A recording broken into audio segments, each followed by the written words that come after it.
Les amis, encore un nouvel achat aujourd'hui avec cette petite C4 exclusive de 2008, donc une des dernières sorties de cette phase, 1,6 litre HDI 110 chevaux qui totalise 280 000 km et des poussières et que j'ai donc payé 400 €. C'est pas magnifique! J'ose te dire qu'elle est très jolie cette petite C4, phare xénon, pare-choc un peu sport, radar avant et arrière. Bon, ici elle a un peu frotté mais ça on s'en fiche puisque malheureusement la carte grise n'est pas à jour. De base elle devait être à jour, enfin c'est pas qu'elle devait être à jour, j'ai pris le risque de l'acheter, la carte grise était barrée, j'ai regardé sur Histovec, c'était pas déclaré en sachant que des fois Histovec n'est pas à jour. Donc c'est la deuxième fois que ça m'arrive et donc malheureusement elle est déclarée et ce n'était pas notifié sur Histovec. Quel dommage, hein, j'ose te le dire. Mais ce n'est point grave, elle me servira donc pour mes conneries sur TikTok, Short et autres subtilités.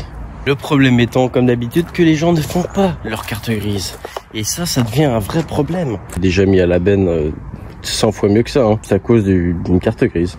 En sachant que l'écrasement de carte grise est interdit et que même quand tu es professionnel, tu ne peux pas faire ce que tu veux. S'il y a une session, c'est mort. Pro ou particulier, c'est mort. Le seul avantage pour les professionnels d'automobile, c'est si la carte grise est barrée plein de fois, bah nous ça passe quand même.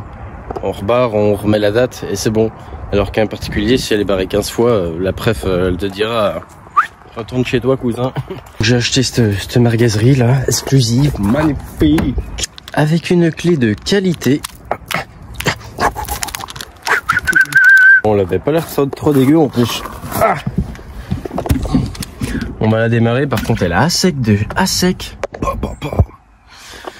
J'ose te dire que voilà, le gasoil c'est compliqué. Elle va mettre un peu de temps à démarrer. Génial, magnifique, un démarrage vraiment au quart du quart quoi. 282 000 km.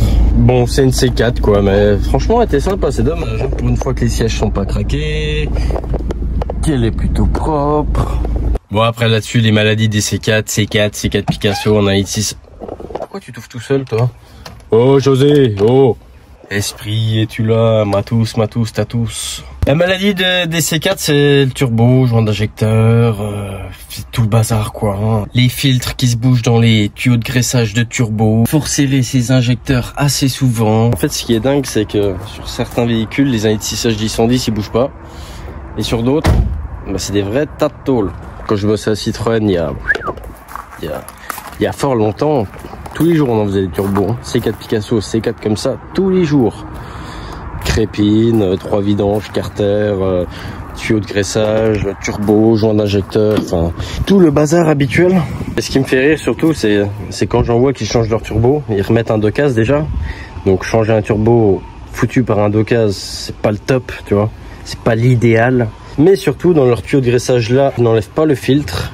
Ils ne font pas 3 rinçages avec 3 vidanges. Ils ne changent pas la crépine. Ils ne nettoient pas les changeurs. Ils ne refont pas leur joint d'injecteur en même temps. D'ailleurs, celui-là, comme tu peux voir, laisse tomber l'état. On commence déjà à faire de la calamine. Ça fait un moment qu'il fuit celui-là. Enfin, il y a toute une procédure, c'est pas pour rien. Et après, une fois avoir remplacé leur turbo, ils comprennent pas que leur bagnole fume à fond, qu'il n'y a pas toute la puissance nécessaire et que derrière, ça recasse. Plein de fois, j'en ai vu pour changer leur turbo, il a recassé derrière. Il y a des procédures, c'est pas pour rien.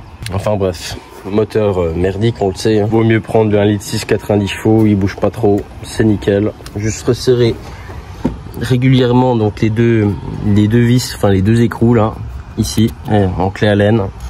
Genre une fois par mois, c'est bien. Hein. Tu contrôles, tu resserres un coup.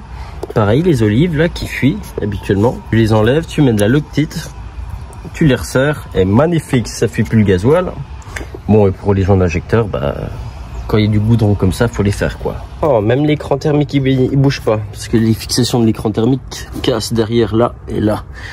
Il manque la moitié de la bagnole. Oh, c'est bien. Oh, non, nous on remet pas les fixations. Non. En plus, les pattes de fixation de phare ne sont pas cassées. Habituellement, ils sont tous cassés, tous. Ah, c'est un exploit ça. Hein. Franchement, un exploit les gars. J'aime bien les petites 1.6 HDI 110. L'avantage c'est que c'est facile à réparer. Turbo, il est devant. Désavantage, ces chiottes là dans un stock car, ça fait 2 minutes. Au bout de 2 minutes, tu tapes une bielle. Magnifique. Dans le coffre, il y a quoi? Toujours regarder dans le coffre, on sait jamais. Une roue de secours. Tant qu'il n'y a pas de god ou de trucs comme ça bizarre, ça me va. Donc cette voiture va dégager en pièces. Ça fera de la pièce de rechange. Les pneus sont comment? Les pneus sont morts, magnifique. Les jantes de VTS se vendent très bien. Bon là, elles sont un peu ruinées quand même. Les pneus avant sont morts aussi. Ah, c'est dommage que j'ai pas de Citroën actuellement pour leur foutre les jantes en 17. Hein. Même l'arrière, hein, il est propre. Hein. Ça fera une C4 de moins sur nos routes, malheureusement. Et heureusement, tu me diras. Elle est bien frottée là. Oh non, le phare il est frotté là. Ah, je suis deg. Les amis, il faut toujours faire une carte grise. Quand vous achetez un véhicule, il ne faut pas mettre la totalité de votre argent dans le véhicule. Il faut toujours qu'il y ait au moins 20% de marge. Si tu n'as que 1200 € de budget, bah, faut acheter un véhicule à 1000 balles par exemple.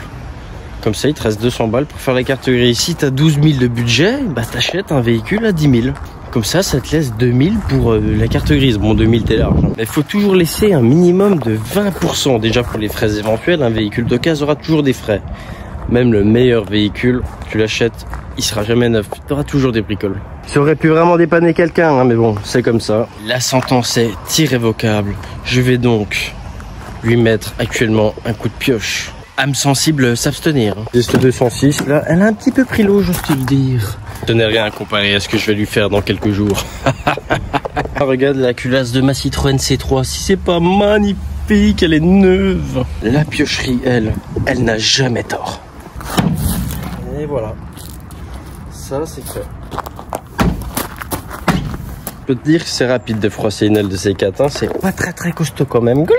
Une de plus à la benne. Ah, puis pour ceux que ça intéresse, j'ai ouvert une boutique en ligne. Donc je vous mets le lien dans la description. Si vous souhaitez avoir des goodies avec marqué Tattoo, allez-y. On va allumer la bougie. Magnifique. Voilà. Ça y est, les Jeux Olympiques sont ouverts. Magnifique.